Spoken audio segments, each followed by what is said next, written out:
Praise Lord, praise Lord, praise Lord, hallelujah, hallelujah, hallelujah.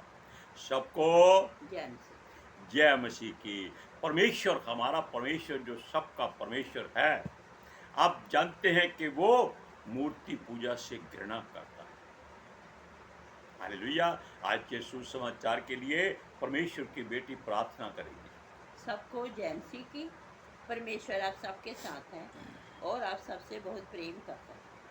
Hallelujah, hallelujah. महान परमेश्वर, सर्वशक्तिमान ईश्वर, जमीन आसमान दे मालिक ते खालिक, तुहाडा धन्नवाद, तुहाडा शुक्र करदे स्वामी, आज दे सुंदर दिन लई, सुंदर समय लई, सुंदर सुबह लई पिता जी, जो साड़ियां जिंदगियां च बख्शी प्रभु, खुशियां ते आनंद दा दिन बख्शिया, तंदुरुस्ती दित्ती पिता जी, और अपने कदमां च बैठने लिए अपना समय बख्शिया प्रभु। ये सब तुहाडी दया, तुहाडी किरपा मेरे पिता परमेश्वर, और तुहाडी बेटी हिरदे तो तुहाडा धन्नवाद, तुहाडा शुक्र करदी है स्वामी, जो सेवा बख्शी प्रभु, हर रोज़ वचन देंदे प्रचार करना, उस लिए भी तुहाडा धन्नवाद, तुहाडा शुक्र करते हैं। बेनती करदी पिता जी, हुण तुसीं अपने वचन के अनुसार साडे विचकार आओ और वचन पढ़ने प्रचार करने तुहाडा मुँह बन के बोलो पिता जी, ताकि तुहाडा दिता वचन तुहाडी इच्छा के मुताबिक मेरे पिता परमेश्वर दुनिया की शोर तक पहुँचे।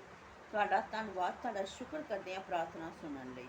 प्रार्थना प्रभु यीशु के समर्थी ते पवित्र नाम विच मंग लैंदे हां। आमीन, आमीन। Praise Lord. ये बातें हम इसलिए बार बार करते हैं ताकि ये जो सुनने वाले लोग हैं इनके हृदय छिद जाएं कि ये जो संसार करता है ये गलत करता है और ये परमेश्वर का हुक्म नहीं मानता। हालेलुया। क्यों नहीं मानता?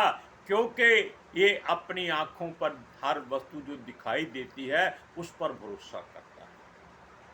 और परमेश्वर, आप जानते हैं कि उन वस्तुओं की बात करता है जो हैं ही नहीं। वो उनको ऐसे नाम लेकर बुलाता है जैसे वो हैं। और मनुष्य इस बात से अनभिज्ञ रहता है कि जो कुछ नहीं है वो सत्य है और जो है वो झूठ है।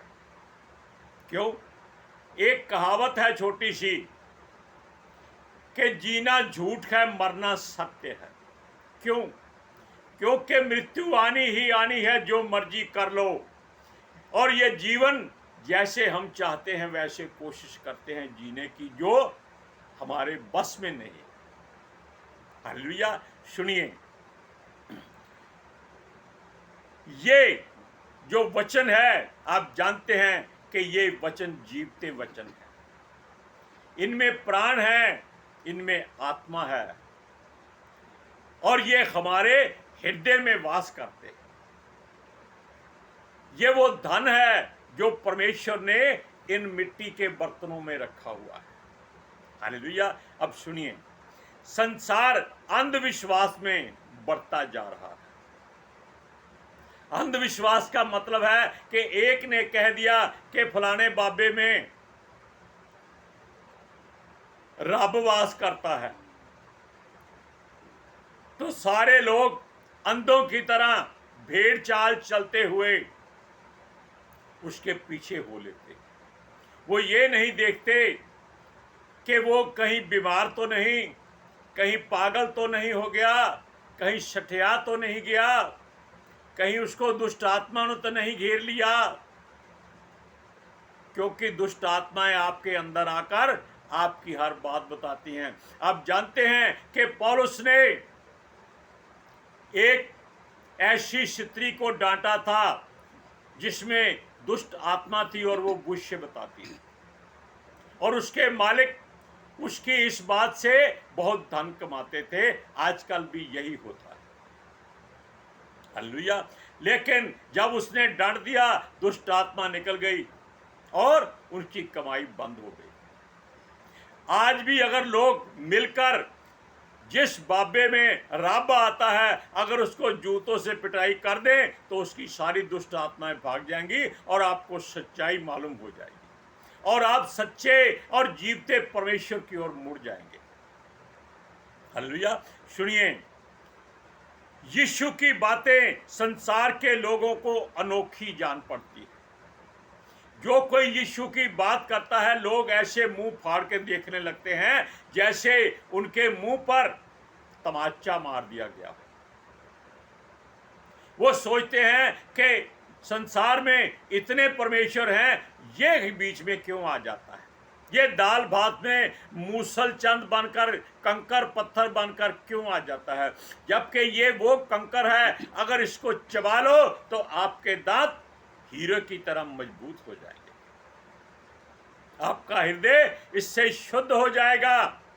सुनिए, क्योंकि इसमें हम लोग जो मसीह के बच्चे बने हुए हैं, यानी कि यीशु मसीह की आराधना स्तुति करते हैं, ना तो हम धूप जलाते हैं, ना अगरबत्ती, ना चिराग, ना दिया, बस केवल हृदय से उसकी आराधना करते हैं और हाथ उठाकर उसका धन्यवाद करते हैं, बस इतना ही वो चाहता है। हाँ, आप कहेंगे चर्चों में कैंडल जलती है, वो एक दुष्ट भावना के अनुसार चलती है, हम मुंह पर कह देते हैं, क्योंकि परमेश्वर नहीं चाहता कि आप अपने चर्चों में कैंडल जलाएं, धूप जलाएं, बिल्कुल नहीं। वो कहता है अपने मन को फाड़ डालो और उसमें परमेश्वर को आने दो। क्यों? तुम खुद जगत की ज्योति हो, तुम्हें कैंडल की क्या जरूरत है? ये मूर्ति पूजा है, ये क्रिश्चियन लोग शुरू कर रहे हैं, ये गलत है, ये कोई नहीं जानता। लेकिन सच्ची बात यह है कि परमेश्वर कहता है कि तुम खुद जगत की ज्योति हो, लोगों के सामने आओ ताकि लोग तुम्हें देखकर तुम्हारे प्रभु की महिमा करें। वो तुझे ना जाने, तुझ में प्रभु को देखे। लेकिन ये संसार मूर्तों से भरता जा रहा है। अब सुनिए, ये हमारा सच्चा और जीवता परमेश्वर है, इसको हम पुकारते हैं, ये सुनता है, क्योंकि उसके लोग किसी बात के लिए, किसी तांत्रिक के लिए या किसी ऐसी बात के लिए धागे तवीज नहीं बांधते, ना गलों में तावीज बांधते हैं, ना हाथों पैरों में काले धागे बांधते हैं। आप देख लीजिए, हर लड़के लड़की के पैरों में आजकल काले धागे बंधे हुए हैं। ये क्या है? ये रिवाज है? नहीं, ये दुष्ट आत्माओं का प्रकोप शुरू हो चुका है, जो आपके पैरों को सुंदर दिखाती हैं, जबकि चेहरा सुंदर होना चाहिए, आपकी नीयत सुंदर होनी चाहिए, आपकी सोच सुंदर होनी चाहिए, आपके विचार सुंदर होने चाहिए। सुनिए, आप परमेश्वर का रूप कभी भी कहीं भी निहार सकते। आप जानते हैं कैसे? क्योंकि आप परमेश्वर के जैसे। आप आईना देखिए, अगर आप कहते हैं आप सुंदर हैं तो आपका प्रभु सुंदर है। अगर आप सोचते हैं आप सुंदर नहीं, आप सोच लीजिए आपका प्रभु सुंदर नहीं, लेकिन परमेश्वर तो आपका ही है। हालेलुया। सुनिए, उसका कोई आकार नहीं है, उसका कोई आकार नहीं है, क्योंकि वो पत्थर में भी कीड़े को रोटी देता है। कैसे देता है? अगर उसमें किसी तरीके से पैदा करता है तो रोटी जाती है। मनुष्य के रोम रोम में वो वास करता है, लेकिन मनुष्य उसको जानता नहीं। सुनिए, हम चाहते हैं कि जैसा मसीह चाहता है लोग बने, अगर वैसे लोग सारे के सारे हो जाएं तो प्रभु यीशु मसीह उन सबको अपने सीने से लगा। हालेलुया। सुनिए, परमेश्वर के द्वारा उसका दास पौलुस एथेंस में गया था, जहां उसने पूरा नगर मूर्तियों से भरा देखा। हर चौक में, हर चौराहे में, हर गली में, हर घर के बाहर मूर्ति ही मूर्तियां बनी हुई थी। वो बहुत हैरान हुआ कि यहां लोग रहते हैं कि पत्थर रहते, क्यों हर एक के गले में माला और धूप जल रही थी। सुनिए, और आज मनुष्य भी ऐसा ही करते हैं। ये अंध भगत की तरह, यानी कि अंधेपन की तरह, अंधराते के मरीजों की तरह उस बातों को पूरा करने की कोशिश करते हैं। ये मूर्ति पूजा को बढ़ावा देते हैं, ये जीवते परमेश्वर की उलाहना करते हैं, ये मनुष्यों की पूजा करते हैं, ये पत्थरों की पूजा करते हैं। हालेलुया। सुनिए, जब पौलुस एथेंस में पहुंचा, उस नगर में हर जगह पर एक ही बात थी कि जो परमेश्वर के रूप हैं वो उनके दरवाजे पर रखे हुए हैं मूर्तियों के रूप में। वो बहुत हैरान हुआ, वो सब के सब पूजा स्थल बने हुए थे। और देखो, वहां लोग मसीह यीशु के बारे में जब उनको मालूम हुआ कि ये मनुष्य जो पौलुस नाम का है, बताता है ये कोई नया मत लेके आया। सूरज प्रमाणी बताता है कि ये लोग जो एथेंस के लोग थे, यानी कि रोमी लोग होते हैं, ये क्या करते थे, ये केवल नई नई बातों की खोज करते रहते थे और इनको कोई काम नहीं होता था। क्यों? खाली थे, धन बहुत था, चिंता की बात नहीं थी। सुनिए, ये वहां के लोगों को मसीह यीशु के बारे में बताता था कि जीवता परमेश्वर वो है, आपकी मूर्तें नहीं हैं, इसलिए उसकी ओर मुड़ जाओ, अपना ध्यान उसकी ओर लगाओ। लेकिन ये लोग उसका जरा भी ध्यान नहीं कर रहे थे, बल्कि उसको बड़े बुरी नजर से देख रहे थे कि ये बंदा कैसी अनोखी बातें करता है, कोई नया धर्म लेके आया है। आज भी आप किसी को यीशु मसीह के बारे में बताएं तो वो पहले ये कहेगा, तुम हिंदू हो, तुम सिख हो, तुम मुसलमान हो, तुम इसको क्यों मानते हो? इसमें हिंदू मुस्लिम सिख का क्या मतलब है? आपको आजादी है, आप परमेश्वर को कैसे भी मान सकते हैं, किसी रूप में देख सकते हैं। आप करोड़ों रूप में मूर्तियों को बनाकर उसका प्रभु का रूप बनाते हैं, तो क्या हम जीवते परमेश्वर को नहीं मान सकते? कोई हमको रोक नहीं सकता। ये हमारी आजादी है, ये हमारी परमेश्वर की ओर से मिली हुई एक प्रेरणा है। सुनिए, वो उनको जब बातें सिखाता था, उनके बीच में खड़ा होता था, तब ये लोग उसकी बातों को अनसुना करके कहते थे, ठीक है, हम इसके बारे में बातें करेंगे, चल हमारे पूजा स्थल में चल। आप वचन को पढ़िए, प्रेरितों की पुस्तक 17 अध्याय उसका 19 और 20वां वचन। तब वह उसे अपने साथ अरिगुस पर ले गया और पूछा, क्या हम जान सकते हैं कि ये नया मत जो तू सुनाता है क्या है? क्योंकि तू अनोखी बातें हमें सुनाता है, इसलिए हम जानना चाहते हैं कि इसका क्या अर्थ है। अब देखिए, उनके लिए अनोखी बात क्या थी कि जब वो कहता था, देखो यीशु मसीह तुम्हारे लिए सलीब पर चढ़ाया गया, मारा गया, गाड़ा गया, जीवित हो गया, और वो इस बातों को एक ख्याली पुलाव समझते थे कि मरा हुआ मनुष्य कैसे जी सकता है। आज भी लोग कहते हैं, जब वो खुद को नहीं बचा सका, दूसरों को कैसे बचाएगा? अरे वो भेजा ही इसीलिए गया था कि वो हमारे पापों, गुनाहों, अपराधों के लिए सलीब पर दुख सहकर, मुश्किल में हर पीड़ा सहकर अपने आप को परमेश्वर के हाथों में दे दे, ताकि परमेश्वर उसको शुद्ध करके फिर वापस अपने राज्य में ले जाए। और उसको वो आत्मा में ले गया। यीशु मसीह की कब्र क्या आपको मालूम है? आज तक खाली है। संसार में और कोई कब्र खाली नहीं जिसमें मुर्दा रखा गया हो और वो कब्र खाली हो जाए। ये लोग जो आजकल लोग हैं, ये बिना वजह अपने घरों में कब्रें बना रहे हैं, अपने गलियों में कब्रें बना रहे हैं और उनकी पूजा आराधना कर रहे हैं। पता नहीं उसमें कौन सा जादू आ जाता है। असल में उसमें दुष्ट आत्माएं आ जाती हैं और ये लोग उनके साथ अपने जीवन को चलाते रहते हैं। सुनिए, असल में इस तरह के लोग समय का उपयोग नहीं करते, ये दूसरों के कामकाज में समय गंवाते हैं। जैसे हमारे गांव और यानी कि जो पुराने ज़माने की बात करते हैं, हमारे पूर्वजों के गांवों में लोग बुजुर्ग होते थे, पढ़ाई नहीं होती थी, वो एक पेड़ के नीचे बैठ जाते थे। आजकल तो पीपल और बरगद का पेड़ नहीं दिखाई देता। वो पेड़ बहुत बड़े बड़े होते थे, चौराहों में लगे होते थे और चौराहा गोल होता था, वहाँ सारे बुजुर्ग बैठे होते थे और वो एक दूसरे की हंसी ठट्ठा करते रहते थे।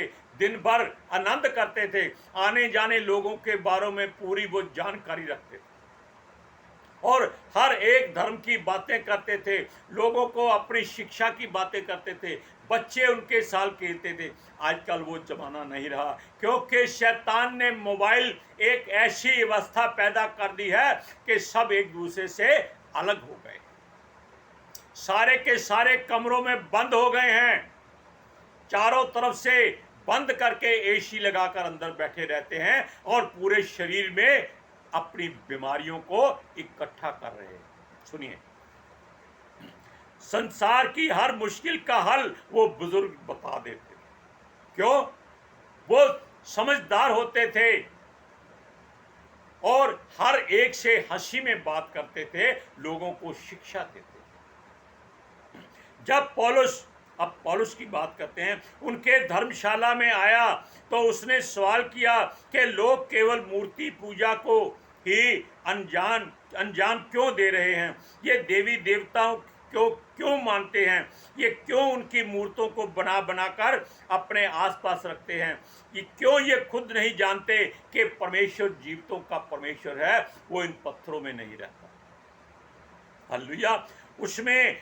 उसने कहा कि मैं आपके नगर में गया, वहां हमने एक मूर्त देखी, एक वेदी बनी जहां लिखा था अनजाने ईश्वर के लिए। भाई, जिसको आप जानते ही नहीं उस पर लिख कर रख दिया है कि अनजाने ईश्वर के लिए, यानी कि किसी की कवर बनाकर उस पर लिख दिया।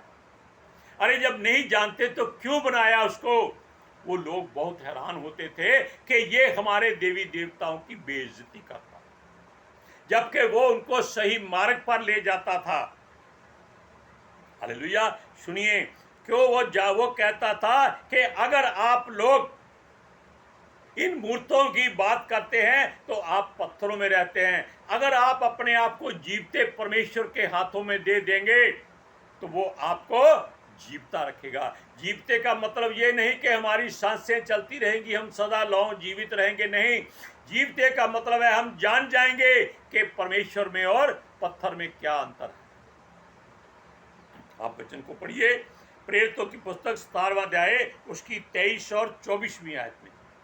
क्योंकि मैं फिरते हुए जब तुम्हारी प्राणी तुम्हारे पूजने की वस्तुओं को देख रहा था तो एक ऐसी वेदी भी पाई जिस पर लिखा था अनजाने ईश्वर के लिए, इसलिए जिसे तुम जिसे बिना जाने पूछते हो, मैं तुम्हें उसका समाचार सुनाता हूँ। समाचार क्या था? कि परमेश्वर जीवता है। आप जानते हैं, वचन दावा करता है कि वो इब्राहिम का परमेश्वर है, वो इसहाक का परमेश्वर है, वो याकूब का परमेश्वर है। हालेलुया। और ये सब जीवते इसलिए हैं क्योंकि परमेश्वर ने इनको सारे कुलों का मूल पिता और सारी जातियों के लिए आशीष का कारण ठहराया है। अगर ये मुर्दा होते तो ये आशीष का कारण नहीं ठहर सकते थे।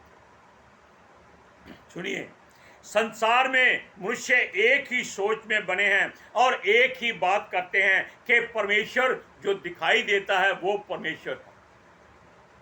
क्या वो अपनी आत्मा को देख सकते हैं जो उनमें काम करती है, उनमें वास करती है? क्या वो अपनी सांसों को देख सकते हैं जो उनमें आती जाती हैं, आपको जीवन देती हैं? क्या आप अपनी सोच को देख सकते हैं जो आपके दिमाग में हर काम करती है? नहीं, आप कभी नहीं देख सकते। क्यों? परमेश्वर ने इसीलिए इन बातों को बनाया है। हमने बताया था कि आप परमेश्वर की किसी बनाई हुई वस्तु को अपने बस में नहीं कर सकते।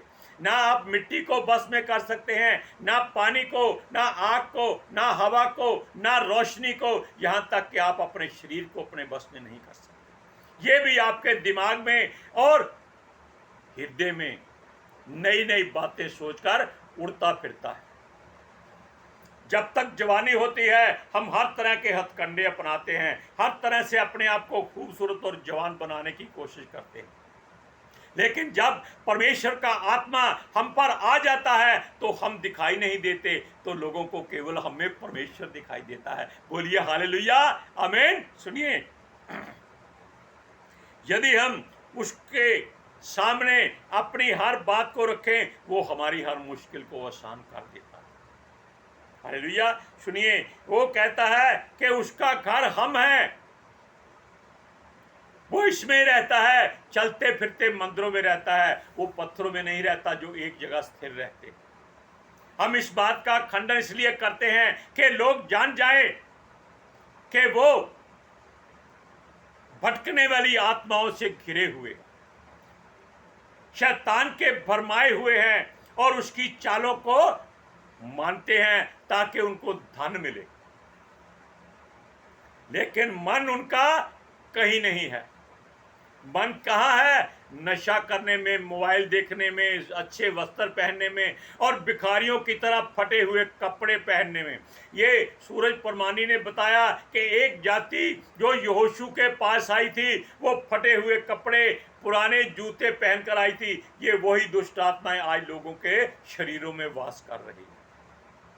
सुनिए, वो कहता है भिखारी बनकर मत जियो, आप सुंदर काया से बनाए गए हो, परमेश्वर की आराधना करो, उसके आगे झुक झुक जाओ और परमेश्वर को अपने हृदय में आने दो। आप वचन को पढ़िए, प्रेरितों की पुस्तक 17वां अध्याय उसकी 30 और 31वीं आयत में।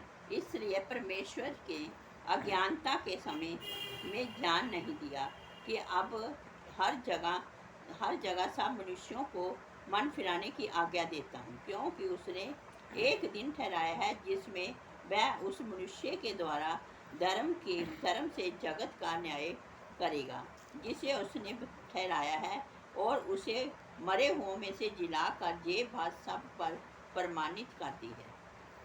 अब उसका प्रिय पुत्र आने वाला है और इस बात का वो न्याय करेगा कि ये लोगों ने जो संसार में रहते हैं, ये इन्होंने परमेश्वर की आराधना स्तुति नहीं की, इन्होंने पत्थरों को पूजा है, वो इनको पत्थरों में ही छुपा देगा। और जिन्होंने आराधना की है, परमेश्वर को अपने हृदय में जगह दी है, वो उनको अपने साथ ले जाएगा। यही न्याय उसका सच्चा है और वो इस न्याय को करने के लिए आने वाला है। पत्थर ना बनिए, जीवित परमेश्वर के जीवित बेटे बेटियां बनिए, ताकि वो परमेश्वर का प्रिय पुत्र आकर आपके ऊपर जलती हुई ज्योति देखकर आपको अपने साथ ले जाए। हालेलुया। ये मत सोचिए आप बीमार हैं, कमजोर हैं, लाचार हैं, बेबस हैं, मजबूर हैं, छोड़ दीजिए, ये सब शरीर के साथ यही रह जाएगा। Hallelujah, praise Lord. आज के सुसमाचार के लिए परमेश्वर की बेटी प्रार्थना करेगी। Hallelujah. Thank you Jesus, thank you Lord, thank you पवित्र आत्मा जी। ਤੁਹਾਡਾ ਧੰਨਵਾਦ, ਤੁਹਾਡਾ ਸ਼ੁਕਰ ਕਰਦੇ ਸੁਆਮੀ ਅੱਜ ਦੇ ਪ੍ਰਭੂ ਅੱਛੇ ਬਚਨ ਲਈ ਪ੍ਰਭੂ ਜੀ। ਜੋ ਵਚਨ ਤੁਸੀਂ ਦਿੱਤਾ ਉਸ ਵਚਨ ਲਈ ਤੁਹਾਡੀ ਬੇਟੀ ਹਿਰਦੇ ਤੋਂ ਤੁਹਾਡਾ ਧੰਨਵਾਦ, ਤੁਹਾਡਾ ਸ਼ੁਕਰ ਕਰਦੀ ਹੈ। ਇਹ ਵਚਨ ਤੁਹਾਡੀ ਇੱਛਾ ਦੇ ਮੁਤਾਬਿਕ ਮੇਰੇ ਪਿਤਾ ਪਰਮੇਸ਼ਵਰ ਦੁਨੀਆ ਦੀ ਸ਼ੋਰ ਤੱਕ ਪਹੁੰਚੇ, ਲੋਕ ਸੁਣਨ ਔਰ ਸੱਚਾਈ ਨੂੰ ਜਾਣਨ ਔਰ ਸੱਚਾਈ ਉਹਨਾਂ ਨੂੰ ਆਜ਼ਾਦ ਕਰੇ ਪਿਤਾ ਜੀ। ਮੈਂ ਤੁਹਾਡਾ ਧੰਨਵਾਦ, ਤੁਹਾਡਾ ਸ਼ੁਕਰ ਕਰਦੀ ਹਾਂ ਸੁਆਮੀ, ਔਰ ਤੁਹਾਡੇ ਬੱਚੇ ਹਮੇਸ਼ਾ ਤੁਹਾਡੀ ਸ਼ਾਂਤੀ और ਤੁਹਾਡੇ अनुग्रह विच बने रहें। आमीन आमीन। Praise Lord. हम चाहते हैं कि आप जीवते परमेश्वर को अपने हृदय में स्थान दे दीजिए, ताकि वो आपके हृदय में आकर वास करे और आपको जीवता रखे। मुर्दा बनने की कोशिश मत कीजिए। Hallelujah, praise Lord. सब पर प्रभु अपना अनुग्रह करे, सबको शांति दे, सबको जय मसीह। जय मसीह की।